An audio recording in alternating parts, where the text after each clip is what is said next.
Assalamualaikum warahmatullahi wabarakatuh. Kita kembali lagi ke monolog Al-Quran visual. Kali ini kita akan membahas tentang metode yang akan kita lakukan dalam mempelajari Al-Quran. Kita tahu bahwa kebanyakan orang menganggap bahwa mempelajari Al-Quran itu bukan sesuatu hal yang boleh dilakukan secara personal atau sendirian ya. Karena dianggapnya Al-Quran itu suatu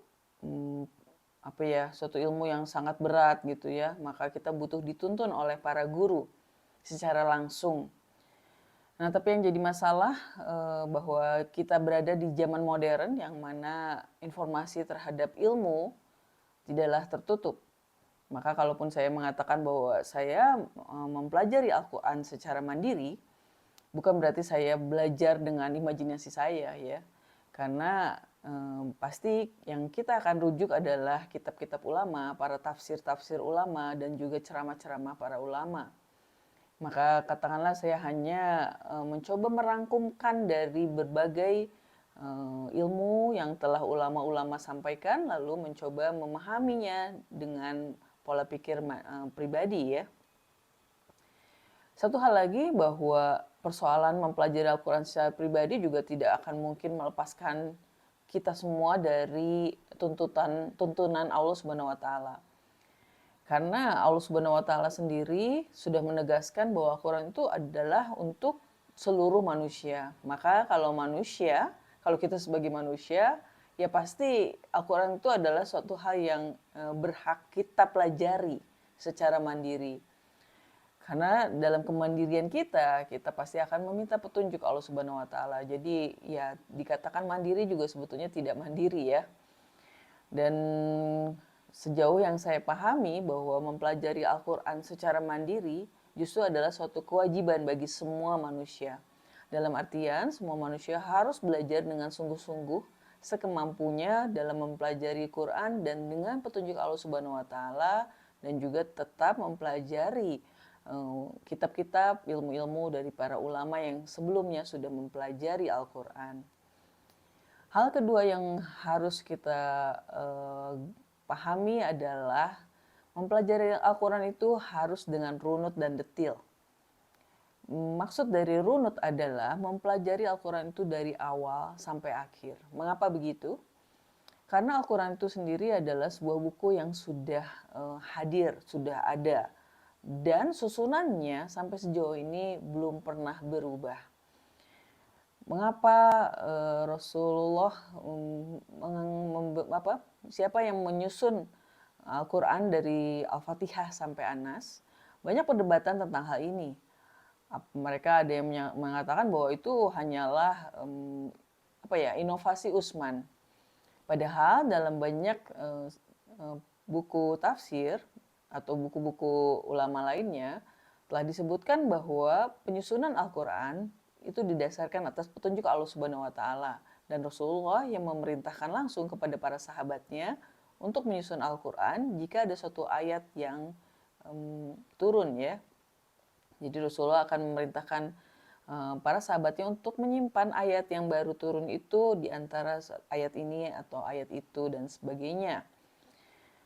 Ini adalah suatu hal yang harus kita yakini, karena kalau kita menganggap susunan Al-Quran itu adalah acak-acakan atau sekadarnya, tentu hal ini membuat kita tidak akan mau mempelajari Al-Quran dengan runut dan detil. Kita akan sesuka hati mempelajari Al-Quran. Tapi yang jadi masalah adalah mengapa Al-Quran itu disusun sedemikian dan dalam banyak versi tidak ada perubahan susunan. Itu yang membuat kita harus benar-benar mencoba memahami mengapa Allah menyusunnya dengan susunan seperti itu. Banyak orang menganggap ayat-ayat dalam Al-Quran itu tidak runut. Padahal menurut pengalaman saya yang saya sudah berusaha mempelajari Al-Quran lebih dari 10 tahun, Al-Quran itu sangat runut. Setiap ayat ditempatkan di ayat yang kemudiannya atau di sebelumnya ada alasannya, ada alur logika yang ingin disampaikannya. Dan itu adalah sesuatu yang saya bilang sebagai salah satu keajaiban dari Al-Quran itu sendiri. Selain masalah bahwa tidak ada susunan Al-Quran yang berbeda di seluruh dunia ini dan memang itu diperintahkan Allah untuk disusun seperti itu, ada satu catatan yaitu tentang mengapa Rasulullah ketika mengajarkan Al-Quran di zamannya 1400 tahun yang lalu pada orang-orang di tanah Arab tidak menggunakan susunan yang sama seperti susunan Al-Quran di zaman ini yang kita terima ya, yang ada di tangan kita. Nah, ini kan menjadi suatu pertanyaan yang sangat menarik. Dulu ketika saya mulai belajar Al-Quran, banyak orang-orang yang menyarankan untuk mempelajari Al-Quran sesuai dengan ayat-ayat turunnya. Jadi mereka mengatakan bahwa harusnya kita belajar ayat-ayat Makkiyah dulu, baru Madaniyah. Tapi sebetulnya mereka lupa bahwa ketika Rasulullah wafat, yang ditinggalkan justru adalah Al-Quran dengan susunan yang baru. Jadi sebetulnya Al-Quran dengan susunan yang baru, yaitu dari Al-Fatihah sampai Anas, adalah Al-Quran yang memang dipersembahkan untuk manusia-manusia di zaman modern. Karena mengapa bisa begitu? Ya itu yang menjadi pertanyaan bagi kita gitu. Mengapa kita tidak tidak mendapatkan Al-Quran yang sama dengan susunan yang seperti Rasulullah dulu berikan kepada pembelajarannya kepada orang-orang umatnya di zaman dulu? Nah, ini harus menjadi pertanyaan bagi kita. Mengapa Allah memerintahkan kita mempelajari Al-Quran dengan susunan yang berbeda? Nah, ini akan terus kita bahas nantinya ketika kita mempelajari Al-Quran dengan detail, tapi secara garis besar adalah bahwa memang Allah menyusun Al-Quran dengan maksud tertentu. Dan kita tahu bahwa setelah Rasulullah Muhammad SAW wafat, tidak ada lagi Nabi dan Rasul yang baru.